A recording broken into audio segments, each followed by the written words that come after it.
we are going to take this and make it this. And we are going to tell you why and what it's for right now, right here on Model Railroad Talk. So stick around because we're going to get the show on the tracks.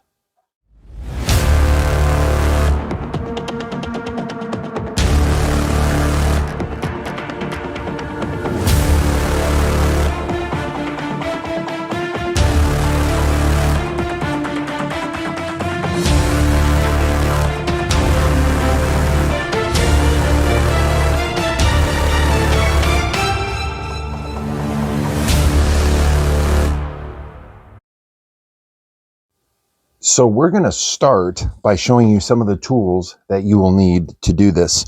Some of these tools may not necessarily be necessary, but they definitely help. So for starters, you are going to need a soldering iron of some sort. This is a variable temperature, and we've talked about it when we did the guardrails. Variable temperature, not speed, like I said in that last one. I prefer that because I can adjust my temperature depending on what I'm doing. And like right now, this one, I'm running at 595. You will need a set of wire strippers. These are automatic wire strippers. You do not need these. You can use regular wire strippers for what we're doing. And then you will need a pair of cutters. I prefer to use these. I buy these in like 10 packs because when they go bad, you just throw them away. They're cheap. But I like these because we'll have to get in and trim some stuff off that switch. Tweezers, possibly. If you don't have tweezers, a lot of times you can use, and sometimes I'll use these. And these are good for bending the end of the wire to hook them into the little spots there. And of course, solder. Electrical solder 6040 is what I use. And you will need some wire. I buy my wire like this. This is 22 gauge. It's 2, 4, 6, 7 colors, although 2 of my colors are on my cart. But I recommend having 2 different colors. And the reason being is it just helps you when you're setting it up and hooking wires up. You don't necessarily need 2 colors, different colors like shielding, but it definitely helps. The particular switches I use, they're small, so 20 gauge might even be a little heavy, but I'm using 22 gauge. The first thing I do is I cut myself basically 3 pairs of wires. These 2, you can see they're different lengths, and then I cut a short pair. You can see that, okay? For different reasons. Okay, these are going to be jumper wires on there. As we said, we're making a double pull, double throw, basically auto reversing switch.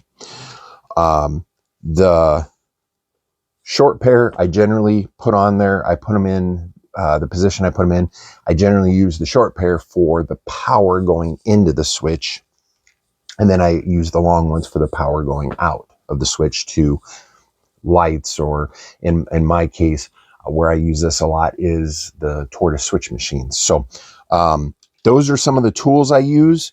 Oh, and one last thing, a stainless steel brush. You can buy these on Amazon for, I think I bought a 20 pack for like under 10 bucks. What I like these for is it's good maintenance. It's good to clean your tip off.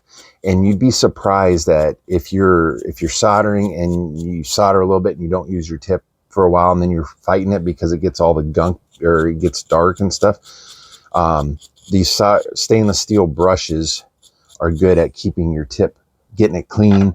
I use them on a regular basis. I use them several times when I am soldering. So let's get on to actually doing the work.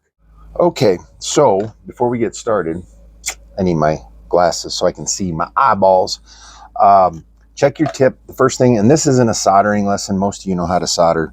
If you don't, you need to make sure your tip's clean. First of all, make sure it's hot. We tin the tip, which basically is put some solder on it, go over to your you need the, make sure your soldering kit should come with a little sponge. If it doesn't, just, you can go buy like a kitchen sponge and use the backside, get it wet, nice and wet. And what that does is that just helps all that solder coat on there, and it just helps, it helps the heat transfer. After I do that, like I said, I take my little brush and I just kind of run over it lightly. And then what we are doing is, oh, and the other thing I forgot to mention is flux. I've had this flux forever. It's not necessarily a necessity with flux core. However, I do prefer to use it, even with flux core. But what I do is I'll strip them back, just not very long. You can see they're all stripped back about the same. I'll dip the ends in the flux, and I've got, you don't need one of these stands, but it does help, trust me. This one, I've had this one for a long time. Don't know where I got it from. Alligator clips on a bamboo skewer and a styrofoam base will work just as good if you're trying to be budget friendly. So we've got our tips back, we've got flux on there, soldering irons ready to go. I give it a quick wipe, and basically we're just going to tin the ends of the wires. Now this wire that I buy, you technically don't need to tin it. I tin it just because I want to make sure it's got the same type of, I guess, solder that I'm using. And we'll do the short ones real quick. We're going to dip those in, do one side at a time, just so I can ensure I'm getting a good tin. And if you can see this, all I'm simply doing is applying heat and putting a little solder on there. And with the flux, basically the flux, if you're new to soldering, if you're new to the hobby, you're not sure, basically what flux does is it helps the solder flow better. And when I say flux core solder, basically think of this solder as a tube, and you can't see it in this size, but this is basically like a tube, and it's actually got flux in it. Being that this is such a fine, I don't know what gauge is this, it's 6/100ths of diameter, 0.6 millimeter of a diameter. Since it's so small, I generally like to put a little extra flux on, just because while it does have it in there, and there's times I don't use it because I don't want the solder to, especially when I'm doing circuit boards, the solder to go too far.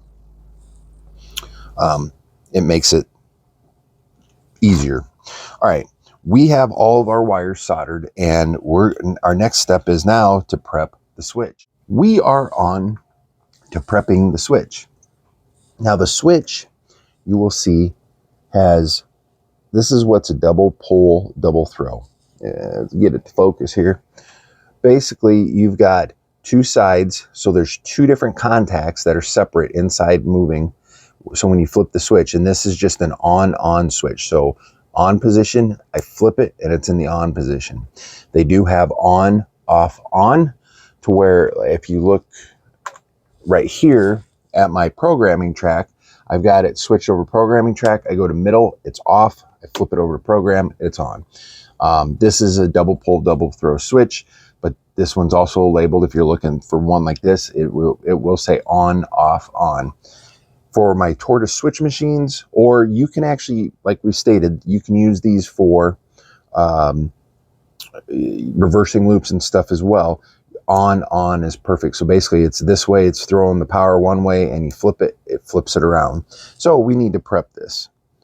And since we have 6 different spots here, we are going to get them prepped. Now, how do you prep them? Well, you guessed it, with flux. I'm using a micro brush and a little bit of flux, and we're just going to touch just a little bit on there on each one. Am I putting solder on first thing? Absolutely not. I'm waiting until I get my wires in there. And the reason for that is I don't want to plug up these holes because it's already hard enough with the size of everything to get the wires all put together there. So I just wait until I get my wires in. All right. Now, remember what I told you? I have power in and I have power going out, right? And then we have our jumper wires. Well, I like to usually start on one side. So our power in, like I've stated, are the shorter wires. Now, the simple way to do this, and this is where don't do that, using a pair of pliers, I like to give it just a little bit of twist because it makes it easier to get the wires in there. And sometimes, like I did there, I got a little bit of a bubble on the end of the wire from solder. Just trim that off. Put that in there. And then we're actually going to take our yellow wires, or sorry, our short yellow wire, and we're going to stick that in the hole as well. Now, once we get it in the hole there, what I will do is I will hold both the wires and I'll bend it up. And I'll explain this here in the short wire being in there. We'll explain that here when we go to put it on the other side. So we're going to take our soldering iron and we're going to make sure they're straight. We're going to apply heat. We've got flux on there and we're going to put a little bit of solder in there. And I generally try to hold them upright. You don't need a lot of solder. Sometimes this looks like I'm putting a lot of solder in there, but it can be a little tricky trying to get. And here the thing is, you got to be careful. You don't want to burn the switch. Being that it's plastic, and I'm rotating it for ease here now. And as you can see, it was giving me a little bit of trouble, so we're going to adjust. And see, that's what's about this this video, our YouTube channel. We show you like it is. So I squeeze those together, so now hopefully they'll stay. But you don't want to heat that up too much because the switch is all plastic, and you put too much heat to it too long, you'll actually start distorting it. And so we need to get the heat to it quickly and the solder to it quickly. And let the solder set and then let it be. And we've got that one done. Now, what's the next step, you might say? Well, you can go about it. You can go to the green side or you can stick with the yellow side. I prefer to go stick with the yellow side for now. And I'm going to put in what I call my output power wire, which is the middle. And it'll be easier to explain for you on these of why I'm doing it this way and how the switch works once I get this on. But there again, put it in there, get your piece in there, grab your soldering iron, and we've got a little bit of flux in there. Get some heat going. Once it heats up, hopefully quickly for you, we get the solder in there, get it in place, pull the heat away, let it set, try not to move it. If you are soldering and it looks real dull or whatever, that's not a good solder. If it's still shiny and aluminum or solder looking, that's a good solder joint. Okay, so we've jumped ahead a little bit here in time. I've went ahead and got the green wires on there. And before I do any more, I'm just going to kind of show you. Now, this may look like a mess, but to explain this, we have the back of the switch. Remember, we had 3 pegs on one side, 3 on the other. The 2 middle ones are going to be where your power goes out. Actually, all of them, depending on where your power goes in, your power comes out. The other ones, it depends on, so it doesn't matter. But I like to keep all my stuff. This is how I wire them, where my power going out is always the middle 2.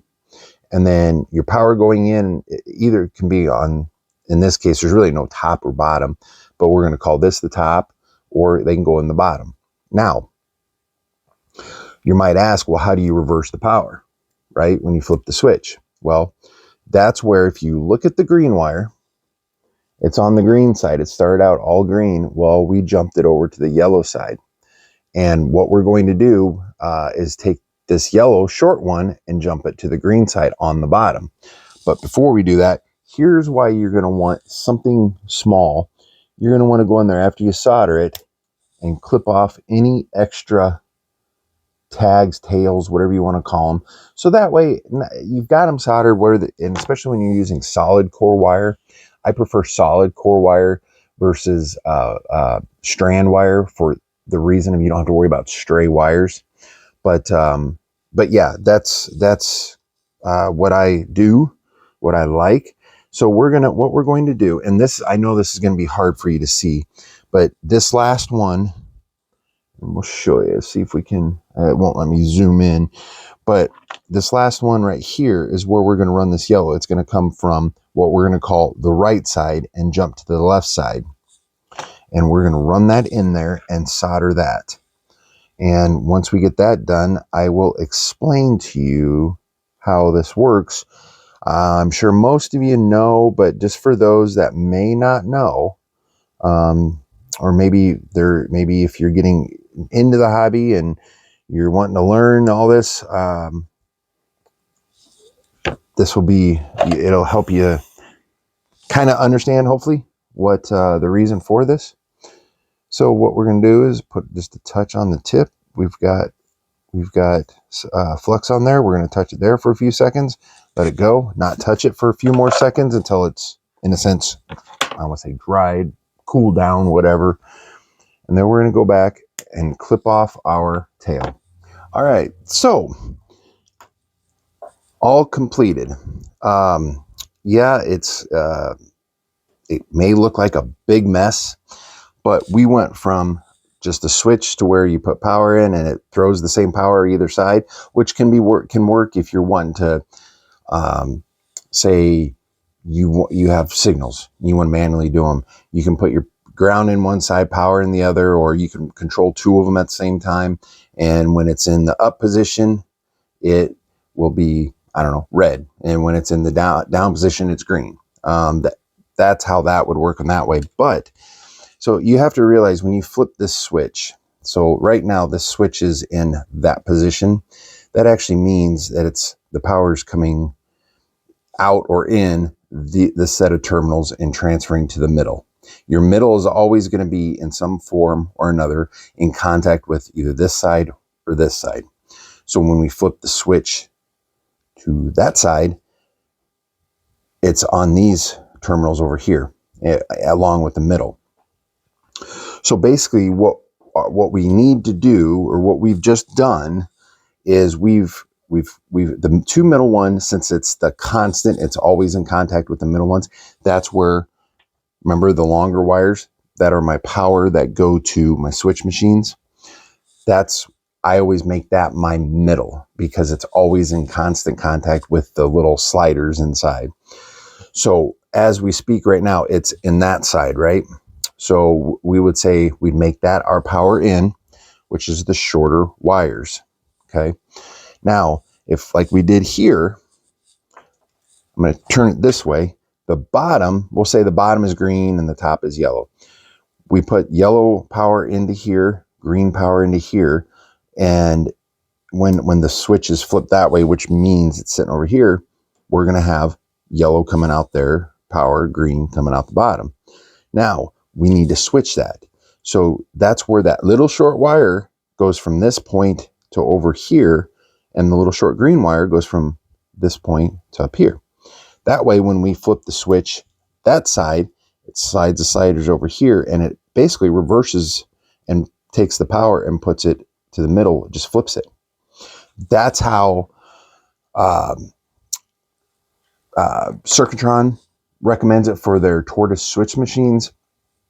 That's what a lot of people, like we stated, if you have a reverse loop, if you're not, even if you're running DCC and maybe you don't want to do an auto reverser, or you're learning and you're not sure, that's a simple way to just, you run the middle one to your track and the shorter ones to your power pack. And when it enters, you flip it and it'll flip the polarity on the track. That's basically what we're doing with the tortoise switch machine, is flipping the polarity. You can do that same thing with signals, lights, really anything that you want to be able to flip the power going to any of the, anything. So I hope you enjoyed this video on switches. I know I've seen it a lot in a lot of the groups. I'm new to the hobby. I want to put tortoise switch machines or even another brand switch machine, slow motion, or even the snap switches like what Atlas uses. You can use them with just a momentary switch, do the same thing. That is an easy way to, I guess that's really the only way I know how to be able to do that without getting into heavy electronics, especially if you're running DCC, unless you want to do that. So I want to thank you for watching. I want to thank everybody for all the likes we've been getting and subscribes.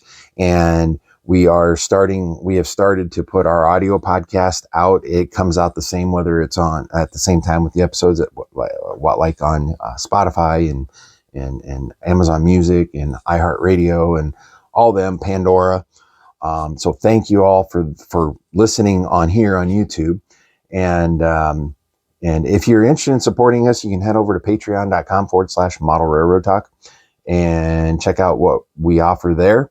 If you don't want to get into something that's like a monthly thing, you just want to maybe say, hey, help out, support in some way, you can head over to buymeacoffee.com/MODRAILTLK. There's actually a link below for both of those. If you look in the description, any support is greatly appreciated. Coming into 2025, I need to be able to start upgrading some of my equipment. Actually pay for the I have to come up with the funds for the Riverside FM that I use to record the audio podcast, and it's maintaining and updating video equipment like this. So I've blabbed enough. So thank you for watching, and thank you for all your support and all the subscribes. And remember, if you like this video or any of our other videos or our audio podcasts, please hit subscribe and the bell icon so that way you can get notified every time a new video comes out. So thanks for watching, and keep your train on the tracks.